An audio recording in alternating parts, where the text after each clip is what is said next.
مالک اللہ کی ذات ہے، اور ہر چیز کا خالق بھی اللہ کی ذات ہے۔ ایک دو، اس کائنات میں دنیا میں خیر بھی ہے اور شر بھی ہے۔ سوال، خیر کا جو خالق ہے وہ اللہ کی ذات ہے، یہ بنتا ہے، لیکن شر کا خالق کون ہے؟ خدا کا خالق شر ہونا یہ خدا کی عدالت اور خدا کی رحمان الرحیم کے ساتھ سازگار نہیں۔ پس شر کا خالق کون ہے؟ درحال کہ ہمارا ایمان ہے کہ کیا یا من ارجو بکلی خیر، اے وہ ذات جس سے ہم فقط اور فقط بھلائی کی امید رکھتے ہیں۔ لہذا خالق شر کون ہے؟ عزیزان میں نے اس کے 5 جواب ہیں۔ ایک جواب ہم نے دیا تھا پہلے، کیا کبھی شر کیوں وجود میں آیا؟ خیر کے نہ ہونے سے شر وجود میں آیا۔ مثلا علم خیر ہے، جہالت شر ہے، لہذا علم کے نہ ہونے سے جہالت وجود میں آیا۔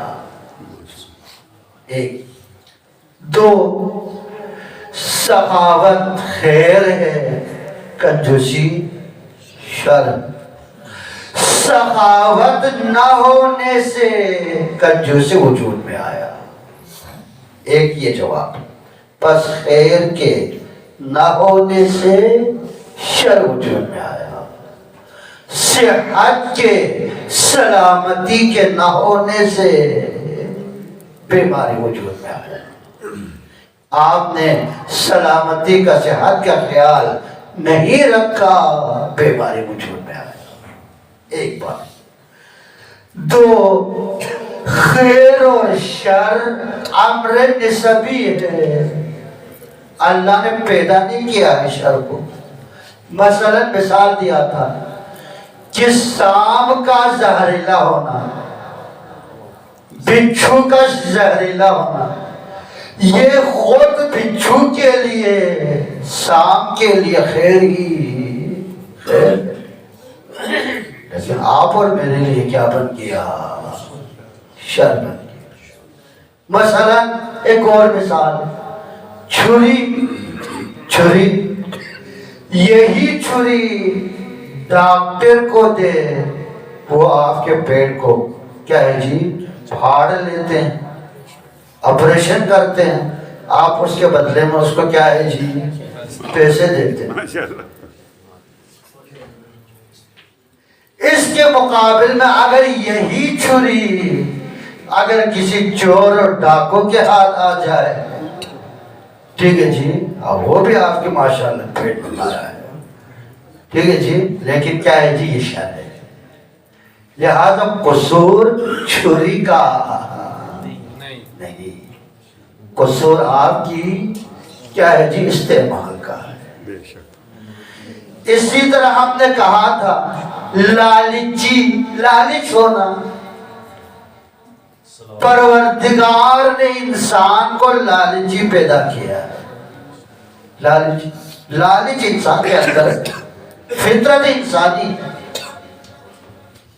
لیکن اگر اس لالچ کو آپ معنویت میں عبادت میں استعمال کرے، خیر ہی خیر ہے، اگر اسی لالچ کو مال میں استعمال کرے تو شر ہی شر ہے۔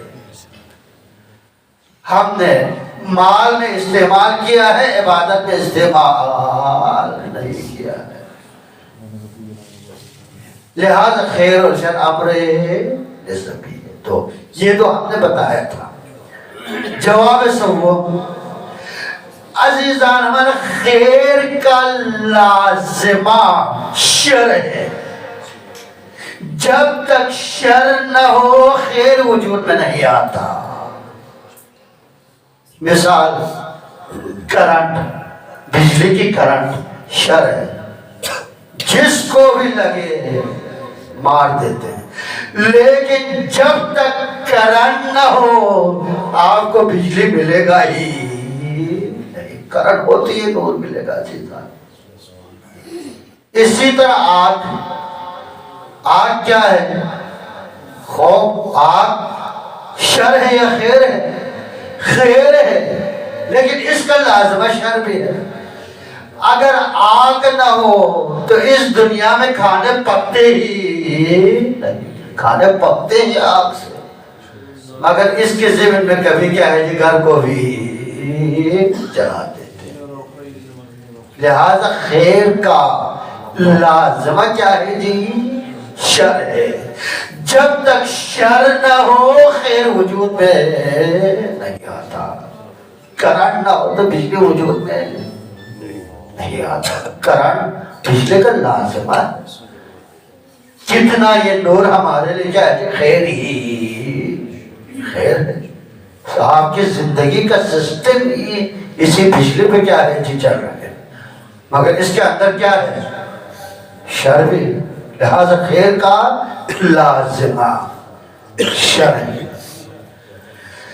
عزیزان من، کبھی پروردگار انسان کو ایک چھوٹی سی شر میں ڈال کے بڑی شر سے کیا ہے جی بچا دیتے.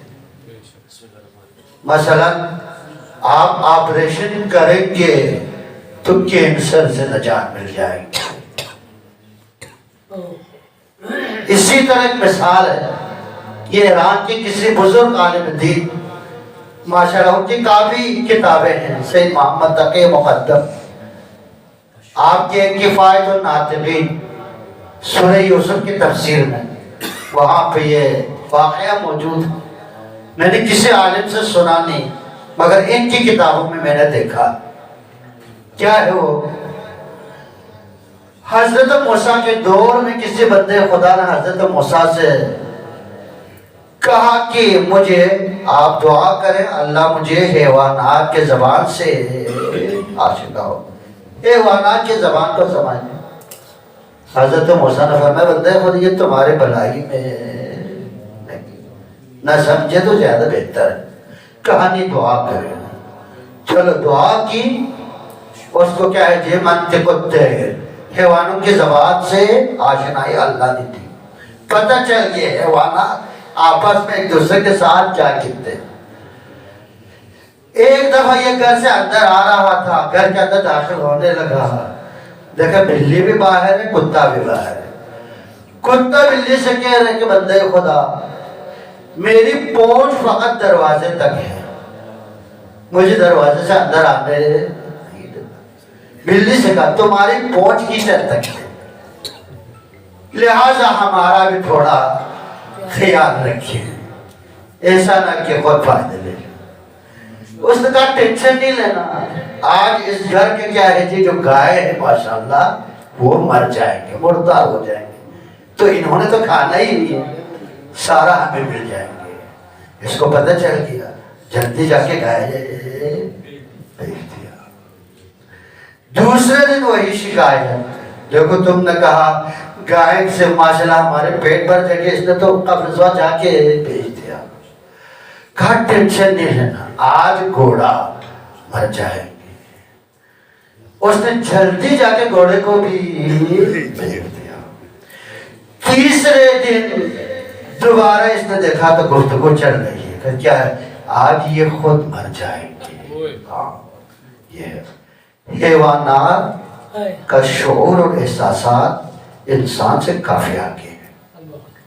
دیکھا کشمیر کے زلزلے میں زیادہ تر جنازوں کو کس نے نکالا؟ کتوں نے، کیونکہ ان کی یہ حس سے بویا ہے کہ کافی تیز ہے. لہذا حیوانات میں کچھ شعور ہے جن کو قبل از وقت ان کو کیا ہے جی یہ اللہ کا نظام، یہ مر جائیں گے۔ جیسے ہی یہ کہنا تھا اس کا دل تڑپنا شروع ہو گیا۔ آگے موسیٰ کے پاس کہا یا موسیٰ داستانی ہو گئی، کہا بات بالکل صحیح ہے، بالکل تم نے مرنا ہے۔ کہا کوئی راستہ، کہا کوئی راستہ تم نے رکھا ہی نہیں۔ اللہ نے تمہاری جان کے بدلے میں اللہ نے پہلے دن گائے لینی تھی، وہ تم نے کیا ہے جی پھر اللہ نے تم پہ رحم کر کے تمہاری جان کے بدلے میں گھوڑے لینی تھی، وہ بھی تم نے جلدی جا کے بھیج لیا۔ اب تمہاری بدلہ ہے، یہ بندے خدا اب تمہاری باری ہے۔ لہذا کبھی پروردگار انسان کو چھوٹی چھوٹی مصیبتوں میں مبتلا کر دیتے ہیں تاکہ بڑی مصیبتوں سے انسان کو بچا لے بندے خدا۔ حکمت ہے مصیبت میں، شر میں واقع ہو۔ لہذا اگر جیب سے 10 روپے 20 روپے 100 روپے کبھی گم ہو گیا تو ٹینشن نہ لینا، ممکن یہی آپ کے جان کا صدقہ ہو عزیزان، ٹینشن نہیں لینا۔ آفتوں سے کبھی بھی ٹینشن عزیزان من کیا ہے جی نہ لینا، کبھی آفت انسان کی بلائی میں ہے۔ لہذا پروردگار اس لیے انسان کو مختصر مصیبت میں مبتلا کر کے پروردگار انسان کو بڑی مصیبتوں سے بچا لیتے بندے خدا۔ اس کی حکمت اللہ کے ذات بہتر جانتے بندے خدا، لہذا خدا کا شکر کرے عزیزان۔